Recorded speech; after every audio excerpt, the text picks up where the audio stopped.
Hey guys, my name is Ryan and welcome to Overwatch Central. First things first, a Halloween event has been confirmed to be coming back tomorrow. The event will be running from October the 15th, which is tomorrow, to November the 4th, so just after BlizzCon I believe, like the Tuesday afterwards. But they did it in such a good fashion, we got to see an emote of Zenyatta which you're seeing on screen, which is something that I think the community have asked for quite some time. It's still a little bit unnerving, I don't like Zenyatta stood up, but that's just me, let me know what you guys think. Not only is this been announced to come out tomorrow, the Switch version of Overwatch will also be launching the same day. Now, this hasn't really had a lot of people excited, I suppose, ever since the announcement of the Switch version was leaked and then eventually revealed. This took nobody by surprise, and I don't think anybody was particularly excited, especially those in the competitive group. In this video, I did want to talk about an area that I feel people are really sleeping on the Switch version of the game, or really underestimating the impact that it may have on Overwatch in the future. This isn't a hashtag ad, this isn't me trying to convince you to buy the game. I, much like a lot of people, are a bit hesitant to spend, like $40 on a game that I already have. When I know the Switch has its own ecosystem, for example, you're still spending $60 on getting Diablo free,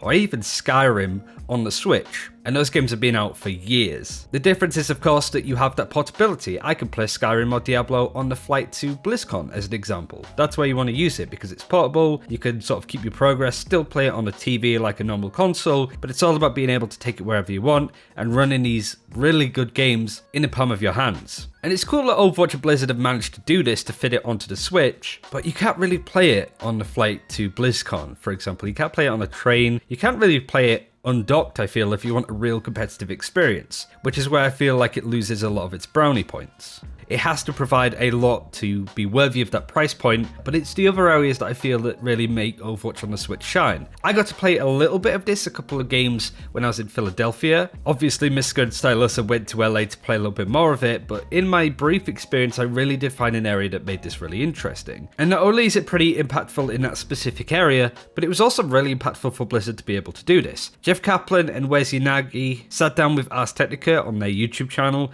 to talk about what they sort of expect to have with Overwatch now being on the Switch, and what they're aiming to do. You know, their general audience is what they're trying to expect. And I wanted to take the sort of latter end of this interview, because I really do think it highlights a specific area that I can see being really good on the Switch. I've always thought that there are two audiences that were sort of hopeful, engaged with the Switch version of the game. The first is people who are already playing on our other platforms, who know and love the Switch's portability and love having it as an alternate system. The other audience that's super exciting to me is welcoming in that Nintendo audience is very exclusive to the Switch, who that's their whole expression of video games is through the Switch. Getting to see them for the first time play things like Junkenstein's Revenge and Winter Wonderland is going to be really exciting. It's going to be like relaunching Overwatch all over again. Before we go into that specific area that Jeff just mentioned, I did also want to include some tidbits of information when it comes to the game's balance, and how that may change between PC and console in general. More likely than not, we won't apply specific tuning changes just to the Switch. We would do that only in a case where we felt like, for some reason, maybe the gyro aim gave an advantage or disadvantage to some hero. That would be the only reason that we would make a Nintendo Switch specific tuning change.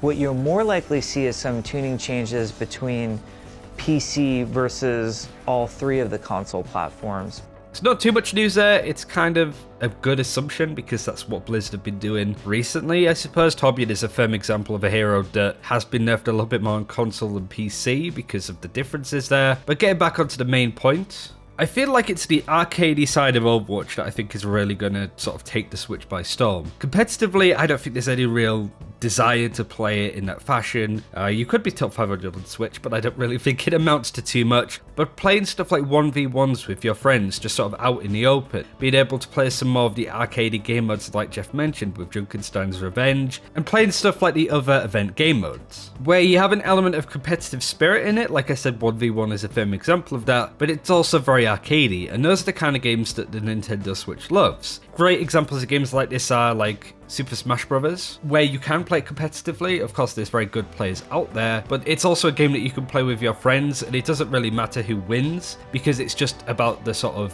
fun experience as opposed to playing it really competitively. As an example, like CSGO. I have a friend that has like over 1,000 hours on Super Smash Bros. Across all of the previous iterations of the game, and I have about, what, 50? But I can still play against him and still win a couple of rounds just because of like RNG BS, kind of, but also just because it is that kind of game. Overwatch though, if that was different, I would get absolutely stomped, and that's not necessarily fun. That's where Nintendo games absolutely rock. I think Mario Party is the epitome of that, where it's competitive in a sense that you're playing with your friends, but it's not as if you have a friend that's really, really good at Mario Party that he's always going to come out on top. There's an element of luck to it. Now, that's not necessarily the same for Overwatch, but I feel like I would never want to 1v1 a top 500 player on something like PC or console. But on Switch, I feel like it's going to be a lot more fun, and even if I lose horribly, it's going to be a fun experience. Now, the main question, I suppose, is whether that novelty is going to wear off, and I believe that's probably going to be the case. Whilst the gyro controls and all that look pretty cool, I don't know realistically if it's enough that warrants $40. If you are just a pure Nintendo player playing it on the Switch, then